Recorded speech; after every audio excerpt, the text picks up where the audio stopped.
Yeah, hi there. And these comments, I'm going to just use your initials, MA, and you just sent me an email, I think, earlier today. So first of all, you have incredible, absolutely incredible speaking and writing skills. I got to tell you, most students who get 29 and 26 on the writing and the speaking areas would be so happy. They would be just really, really happy here. So your total score, however, is only 89, and you have 20 points on the reading, but only 14 points on the listening. My goodness. So you said you need to get target scores of 26 in all sections, which you already have in the speaking and the writing. But you need to improve the reading and the listening areas. Now, I'm going to be honest with you here. You might want to sit down. I got some bad news for you. And I've been teaching now for 20 years. I've seen about everything that you can imagine with the TOEFL IBT and with the TOEFL exam or whatever. But here's your problem.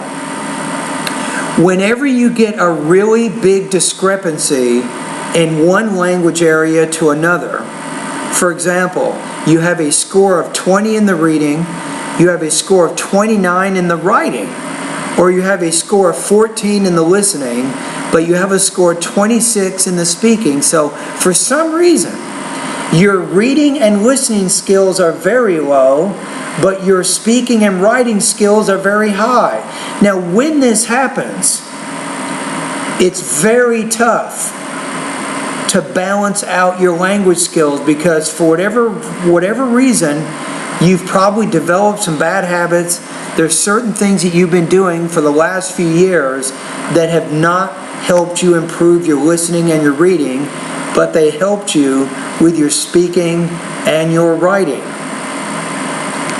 So let's talk about some things that you can do. To improve your reading is very tough. It takes time. If you want to get 26 on the reading, you're probably looking at a minimum of 3 or 4 months of very tough work in order to make the improvements. And my guess is you probably don't like reading. So I'm going to be asking you to do some things right now you probably don't even want to do or you don't even like to do. But if you want to improve your reading, you will need to do these things. Right? So number one, and to improve your reading, you want to do 5 basic things. Number one, you want to start reading every day for about 45 to 60 minutes. You have to do this for several months before you will get good results. Number two, you have to build your vocabulary. This is very important. You need to learn more college level vocabulary. Number three, you have to improve your reading speed. Slower readers have poorer comprehension, Mohammed, than faster readers. So you must improve that reading speed to a minimum of 300 words per minute. Number four, you need to become more familiar with the TOEFL IBT reading question types and the strategies for answering them. And then finally, the 5th thing is you need to take TOEFL level reading practice tests so that you can get a score, you can see what types of questions you're having trouble with, and then you can go over your results and you can see why you missed what you did and hopefully how you can avoid making those mistakes when you take the TOEFL IBT exam. If you do those 5 things, Mohammed, I guarantee you will improve your reading. In fact, what I just told you, I had a student who did exactly those 5 things in 2.5 months. He increased his reading score 7 points. But what I'm telling you is not easy.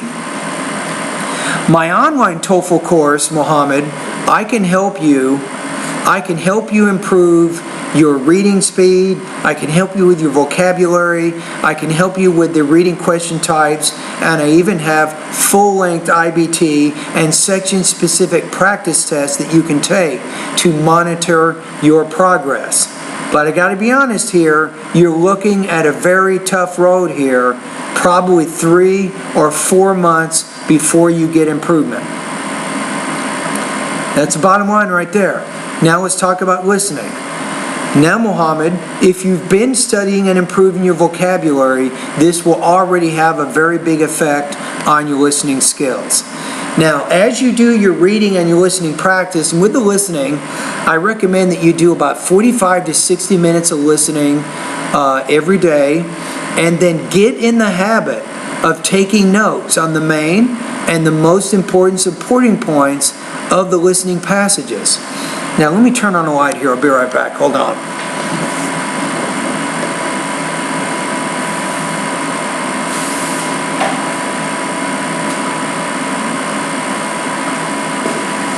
Okay, I'm back. So note-taking is very important for both the listening and the reading sections, right? So you should get in the habit of taking those notes. Now, as you do your listening practice, at my online TOEFL course, I have about 40 listening practice tests that you can practice, but you're going to need more practice than that. You might want to write these down. I have 3 websites that you should start practicing immediately, and they are all free. You ready? Write this down. National Public Radio, TED Talks, and Randall's Cyber Listening Lab. These 3 particular websites, they will give you some really good practice with your listening comprehension.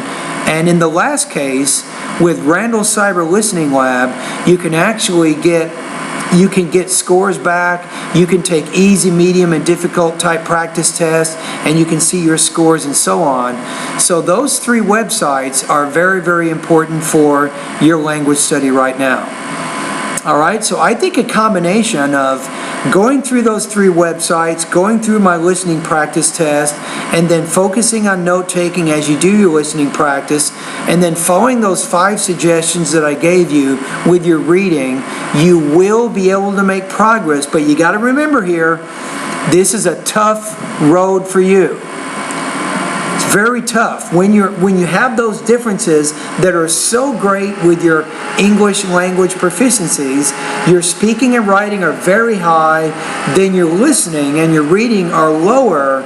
It's going to take practice. So to be honest with you, you're probably looking at 3, 4, maybe even 5 months of hard study before you can reach your goal. That's probably my best guess. Now, I'm not going to recommend a specific study guide for you because if you do join my course, you can focus more in the vocabulary, the reading, and the listening sections of my course. That's going to be the most important areas for you. You might want to write that down again.